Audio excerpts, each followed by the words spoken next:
Well, hey there everyone, it's Laurel Beard. Today's video is all about stenciling techniques and very easy peasy stenciling techniques. A lot of us have stencils in our stash, some of us even cut them with our Cricut.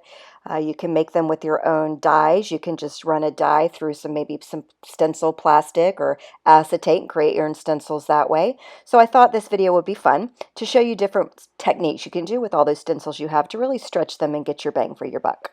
So the first thing you can do is change up the design. Sometimes you can rotate your stencils or, I don't know, overlap them in different ways to create different backgrounds. In this instance, I'm just going to shift my stencil a teeny tiny bit. And I'm going to go in with the second color. The first color I put down was Juniper Mist from Catherine Pooler. This is Pixie Dust. Real quick, take a moment and click on that subscribe button and click that notification bell. Thanks so much. And now I've just shifted the stencil over a tad. I'm going in with the pink or the Pixie Dust. It's kind of like a pink purple. And then blending a little bit on here.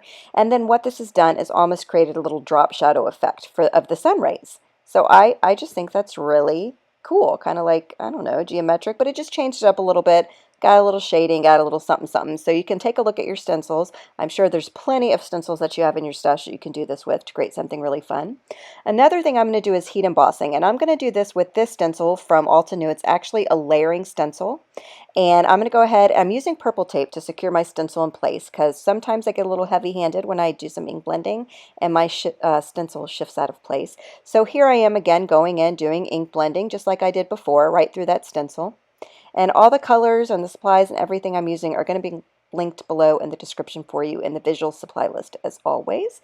So now I'm going to go in with my Wow embossing. Now you could use the pad, which is way easier, but I wanted to use this brush refill. This is a new to me product. It's the refill from the embossing, but it's in a brush format, so I can kind of brush it on.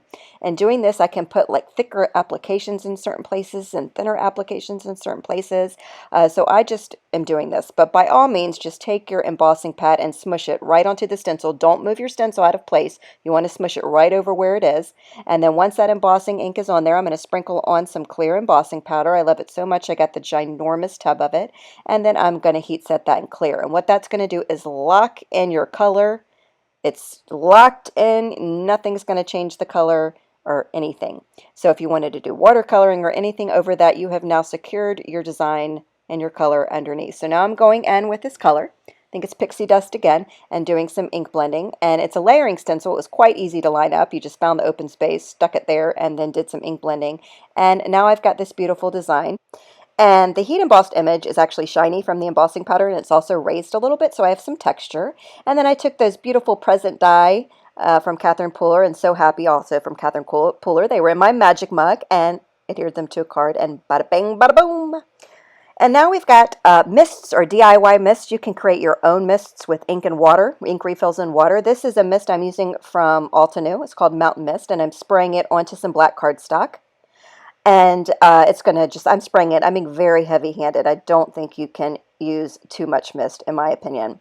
But we're going to get a twofer out of this one. So this is going to be another technique you can do with stencils, and that's stamping with your stencils. So I'm bringing in a piece of paper. I'm going to take that stencil that has all of that mist, all of that sprayed ink sitting on top, and I'm going to flip it over, and I'm going to stamp it right onto another piece of cardstock.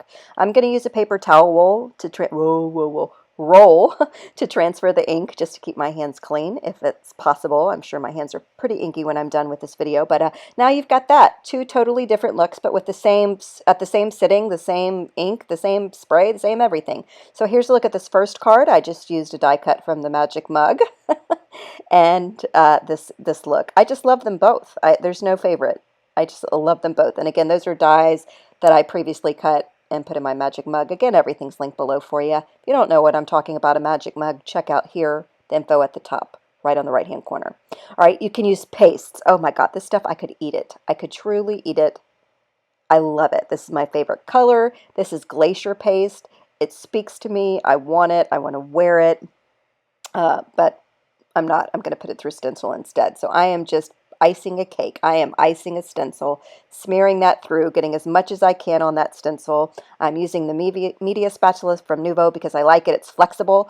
You could probably go to a dollar store and get some of those in the kitchen section, maybe you can get something like that, but I like the quality and the width of this particular stencil. And once that's dry, it's beautiful, it's shiny, it's sparkly. I had that die cut and flower in my magic mug, so I was able to just adhere those down, and bada bing, bada boom, you know it. You know it.